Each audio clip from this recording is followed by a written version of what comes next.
ಮನೆ ದೇವರಾದ 400 ವರ್ಷಗಳ ಇತಿಹಾಸ ಇರುವ ಅಲ್ಲಾಪಟ್ಟಣದ ಅನ್ನದಾನೇಶ್ವರ ಸ್ವಾಮಿಯ ದರ್ಶನ ಪಡೆದ ಮುಖ್ಯಮಂತ್ರಿ ಸಿದ್ದರಾಮಯ್ಯ.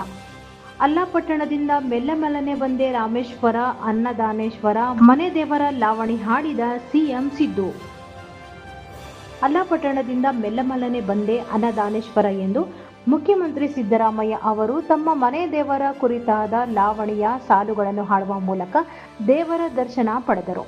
ಶ್ರೀರಂಗಪಟ್ಟಣದ ಅಲ್ಲಾಪಟ್ಟಣದ ಶ್ರೀ ಅನ್ನದಾನೇಶ್ವರ ಸ್ವಾಮಿ ದೇವಸ್ಥಾನದ ಪುನರ್ ನಿರ್ಮಾಣ, ವಿಗ್ರಹಗಳ ಸ್ಥಾಪನೆ ಹಾಗೂ ಗೋಪುರ ಕುಂಭಾಭಿಷೇಕ ನೆರವೇರಿಸಿ ಮಾತನಾಡುವ ವೇಳೆ ತಾವು ಬಾಲ್ಯದಲ್ಲಿ ಹಾಡುತ್ತಿದ್ದ ವೀರ ಕುಣಿತದಲ್ಲಿ ನರ್ತಿಸುತ್ತಿದ್ದನ್ನು ಉಲ್ಲೇಖಿಸಿ ಲಾವಣಿ ಹಾಡಿದ ಸಿದ್ದರಾಮಯ್ಯನವರನ್ನು ಕಂಡು ನೆರೆದಿದ್ದ ಭಕ್ತರಲ್ಲಿ ಮತ್ತಷ್ಟು ಉತ್ಸಾಹ ಹೆಚ್ಚಿತು. ಸಿದ್ದರಾಮೇಶ್ವರ ಪೂಜೆಗೆ ವೀರ ಕುಣಿತದ ಜಾನಪದ ನೃತ್ಯ ಈಗಲೂ ಚಾಲ್ತಿಯಲ್ಲಿದೆ.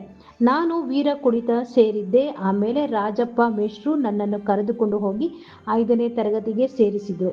ಹೀಗೆ ನನ್ನ ಶಿಕ್ಷಣ ಆರಂಭವಾಯಿತು. ಅಲ್ಲಿನಿಂದ ನಾನು ಎಲ್ಲೂ ಫೇಲ್ ಆಗಲೇ ಇಲ್ಲ ಎಂದು ಆಚಾರವೇ ಸ್ವರ್ಗ ಅನಾಚಾರವೇ ನರಕ ಎನ್ನುವ ಬಸವಣ್ಣನವರ ಸರಳ ಧರ್ಮದ ಸಾರವನ್ನು ಪಾಲಿಸಬೇಕು, ಕರ್ಮ ಸಿದ್ಧಾಂತವನ್ನು ತಿರಸ್ಕರಿಸಿ ಎಂದರು. ಮಾಡಬಾರದ ಪಾಪದ ಕೆಲಸಗಳನ್ನು ಮಾಡಿ ಒಳ್ಳೆಯದು ಮಾಡಪ್ಪ ಅಂದರೆ ದೇವರು ಒಳ್ಳೆಯದು ಮಾಡಲ್ಲ, ಒಳ್ಳೆಯ ಕೆಲಸ ಮಾಡಿದರೆ ಮಾತ್ರ ದೇವರು ಒಳ್ಳೆಯದನ್ನು ಮಾಡುತ್ತಾನೆ ಎಂದು ಮುಖ್ಯಮಂತ್ರಿಗಳು ತಿಳಿಸಿದರು.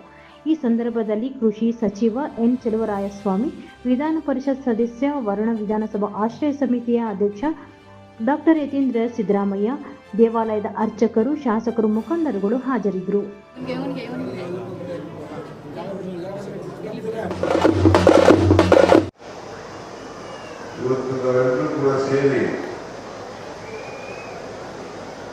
ಅಲ್ಲಾಪಟ್ಟಣ ಗ್ರಾಮದಲ್ಲಿ ಶ್ರೀ ಅನ್ನದಾನೇಶ್ವರ ದೇವಾಲಯದ ಜೀರ್ಣೋದ್ಧಾರ ಮತ್ತು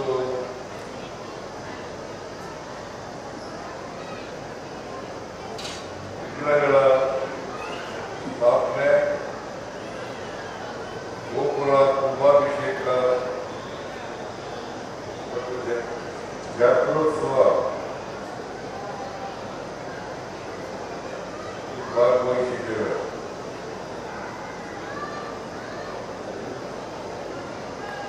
ಅನ್ನದಾನೇಶ್ವರ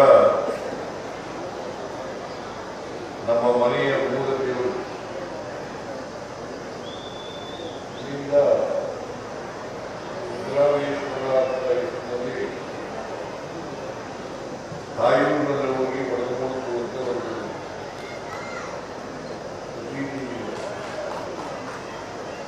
ಆಮೇಲೆ ನಾವು ತಾಯೂರಿನಲ್ಲಿ ಹೋಗಿ ಜಾತ್ರೆ ಮಾಡ್ತಾ ಇದ್ದೀವಿ. ಆ ತಾಯೂರಿನವರಿಗೆ ನಮ್ಮೂರಿನವರಿಗೆ ಜಗಳ ನಡೀತಿತ್ತು ಯಾವಾಗ. ಅದಕ್ಕೆ ತಾಯೂರು ಜಾತ್ರೆ ಮಾಡೋದನ್ನು ನಿಲ್ಲಿಸಿ ನಮ್ಮೂರಿನಲ್ಲಿ ಜಾತ್ರೆ ಮಾಡ್ತಾರೆ. ಇತಿಹಾಸ.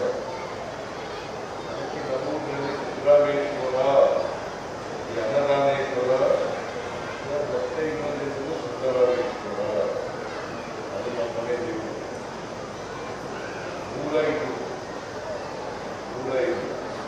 ಸುಮಾರು 400 ವರ್ಷಗಳ ಇತಿಹಾಸ ಇದೆ.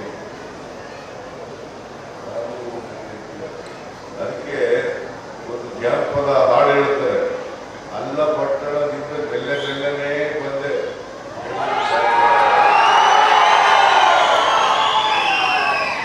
ಅಲ್ಲಪಟ್ಟಣದಿಂದ ಮೆಲ್ಲನೆ ಬಂದೆ,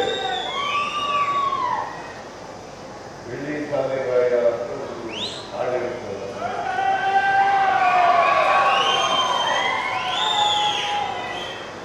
ನಾವೆಲ್ಲ ಹಾಡ್ತಿದ್ದ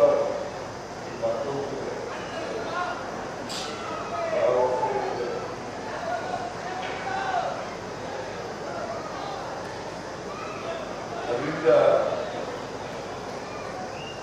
ತಾಯೂರಿನಲ್ಲಿ ಒಡೆದು ಮೂಡ್ತು ಅಂತೇಳಿ ಕಥೆ ಇದೆ. ತಾಯೂರಿನಲ್ಲಿ ಒಡೆದು ಮೂಡ್ತು, ಅಲ್ಲಿಂದ ಸಿದ್ದರಾಮಯ್ಯನಿಗೆ ತಗೊಂಡು ನೆಲೆ ಮಾಡಬಹುದು ಅಂತೇಳಿ ಕಥೆ. ಹಾಗಾಗಿ ನಮ್ಮ ಊರಿನಲ್ಲಿ